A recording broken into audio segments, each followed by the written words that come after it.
My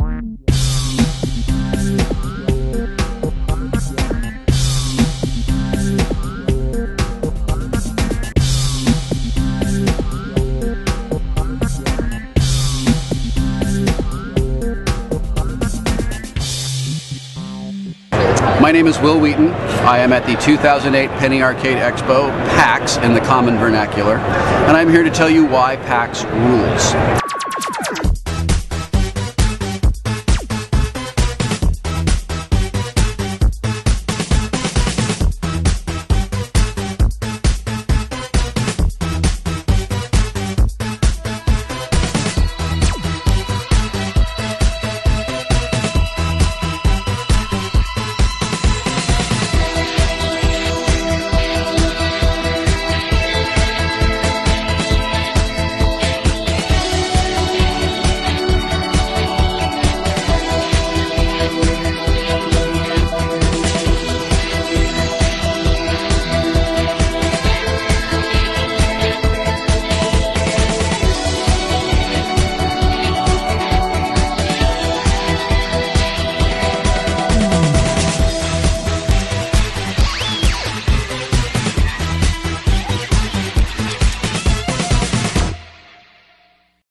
PAX rules because it celebrates all of us. It celebrates gamers. It's not about marketing to us. It's not about selling games to us. It's about celebrating the fact that we love to play these things. And for 3 days a year, we don't have to listen to anyone say, stop playing games and go be responsible. For 3 days a year, we get to hear people say, you should continue to play games, and if you start to do things that are responsible, we're probably going to come over and hurt you. 3, 2, 1.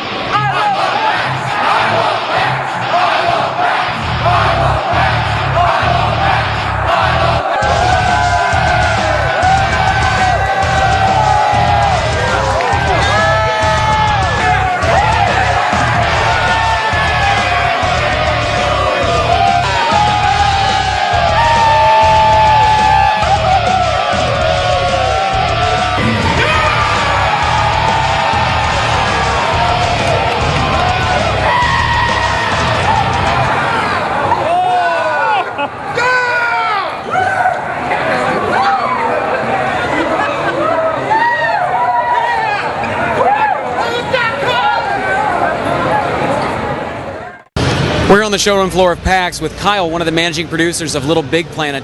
Kyle, this has to be easily one of the most anticipated games coming out this Christmas. Talk to me a little bit about the general concept of what Little Big Planet is. Well, the Little Big Planet can be broken down into 3 pillars: of play, create, and share. At the play component, we've got a action platformer that everybody can really relate to and sink their teeth into, with an iconic character that you can't help but be, happy or smiling when you're playing this game. The unique part about Little Big Planet is we're also giving you the create. So the tools that the developer uses to make the game, we're giving to you in their entirety. Every single thing that you see in the game, you can make.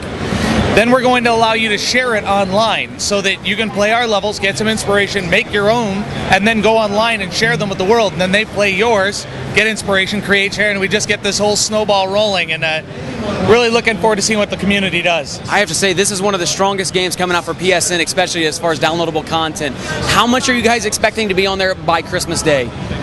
Well, we haven't announced much on the downloadable content in terms of schedule, but we are saying we are heavily invested in downloadable content post-launch.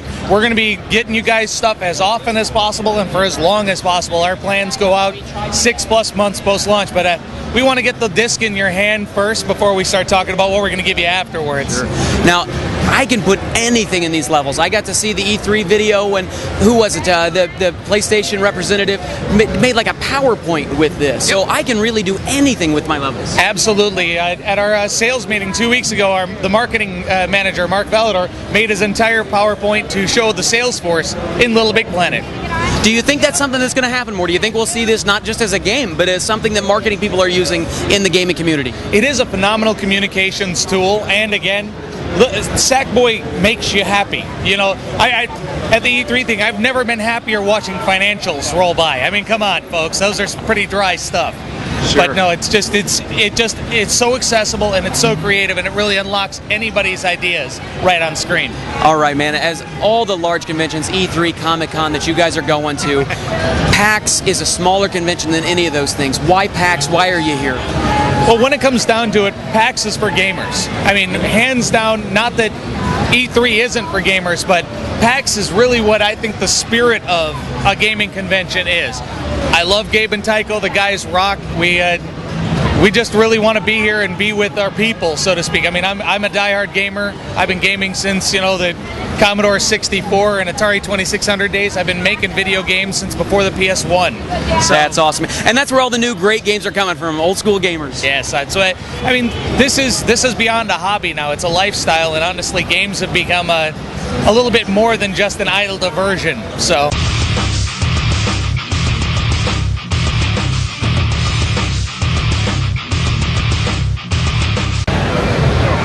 Hey, we're here with Sean Smith, creator of Ninja Town. Sean, thanks for joining us. Thank you. Now tell me a little bit about the synopsis of Ninja Town. Well, basically, it's an action strategy title. So, you know, some people have called it tower defense-like, and it's really a cross between. It's kind of somewhere in the middle of like traditional RTS and tower defense. What we really try to do is capture some of the great like fast-paced action of tower defense games, but still allow some level of strategy. Very cool. I see we're on the DS. We've got two screens here. What am I making use of with my stylus? So basically, you in any of the placement of ninja units, upgrades, the sort of resource management stuff from RTS, it's all being done with the stylus on the screen. The development team has really done a great job of having the UI operate in such a way where it's really straightforward. You know, X cancel, check to confirm. Right. Can I just see you play a little bit of the game here as you talk to me about it? So basically, this is a tutorial mode, so it's pretty straightforward, but you know, you select a lot here, you select what kind of ninja unit you want, and then the builder ninjas go to work. They're unionized contractors. As all ninjas are. Yes, yeah, most. So then you have certain options. In this case, we can either upgrade, put the ninjas to rest, set a rally point, or destroy the building. So the ninjas are going to poof out and rest for a while they're upgraded. How many missions and how many stories have I got to look forward to in this? So we have 9 districts, 4 maps per, so 36 total.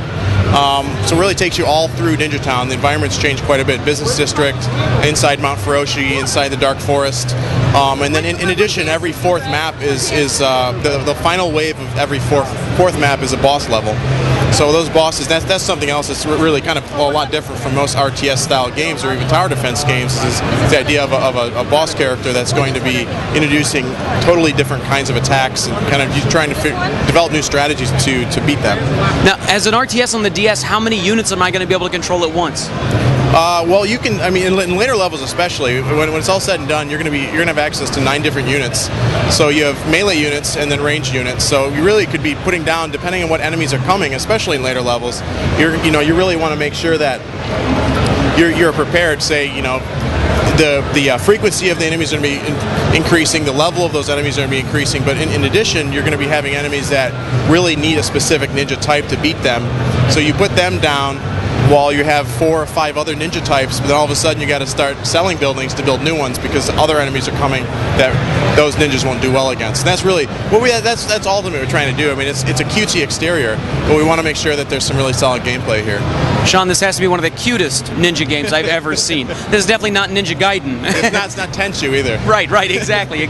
This looks like a lot of fun. When's it going to be released? It's coming out mid to late October. Mid to late October, excellent. Now, Sean, let me ask you a couple more questions about PAX here. In all the places you display and take games around to play, what's the difference between them and PAX?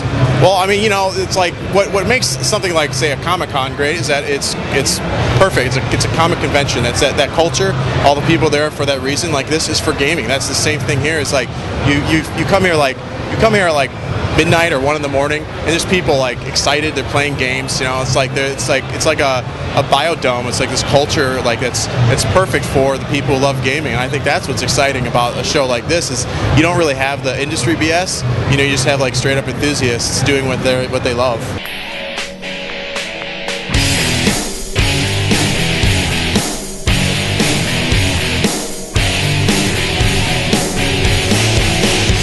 All right, we're out here at the middle of PAX with Master Chief, who's traveled quite a ways. Thanks for being here. Thank you, sir. So, a lot of stuff coming up from Bungie with you out. Halo 3, huge success, but now we're looking at Halo Wars. What do you think about that? Well, I feel like it's going to be exciting to come out and finally be out here with the group and to show our stuff. I heard that we're going to be fighting out the Covenant, so we'll see what happens. And tell me, just how good does it feel to be killing the Covenant? Feels great.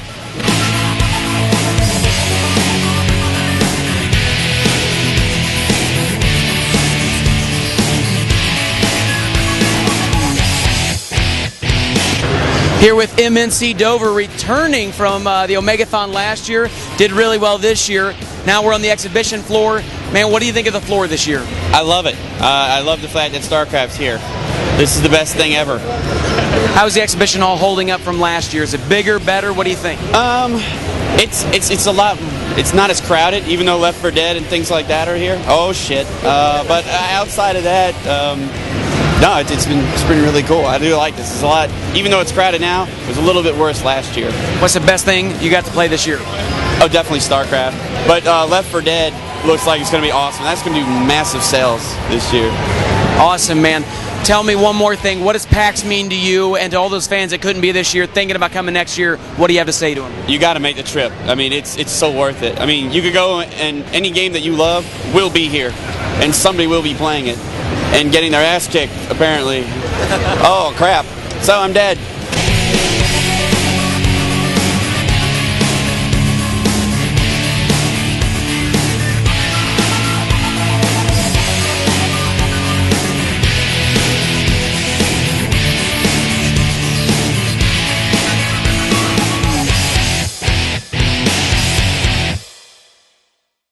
We're over here in the BYOC area, and you can see it's just starting to set up. We're here with one of the enforcers. What's your name? Gary Briggs. Sweet, Gary. Target. Target, perfect. What are you excited about seeing this year? I just like seeing everybody come in and see this place packed. I mean, I help set it up. I work for Intel. We're sponsoring these are all the Intel machines we brought in, so we just want people to come and have fun. Sure. And we've got some good competitions this year. This is the first year we've had a team competition. There's a Gabe versus Tycho team competition, and people have to choose who would they rather die for, Gabe or Tycho, and a bunch of other questions. Some of them I'm not even going to mention.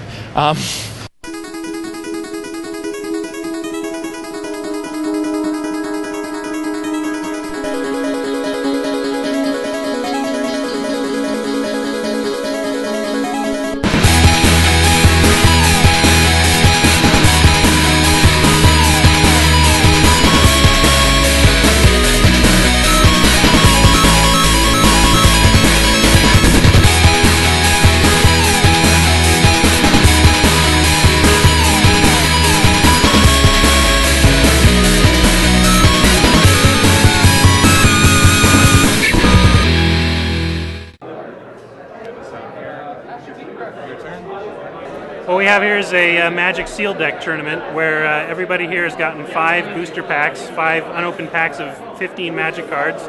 You take them, you make the best deck you can out of those 5 packs, and then there's a 5-round tournament. You play around a tournament, report results, then in the next round you face somebody with the same record as you. So the best keep rising to the top and facing each other, and you can drop out if you want, if you're feeling done, but you can keep going and play. There's good prizes if you're a Magic player anyway. There's the prizes they've offering are really good, and we're just about to start the next round, I think.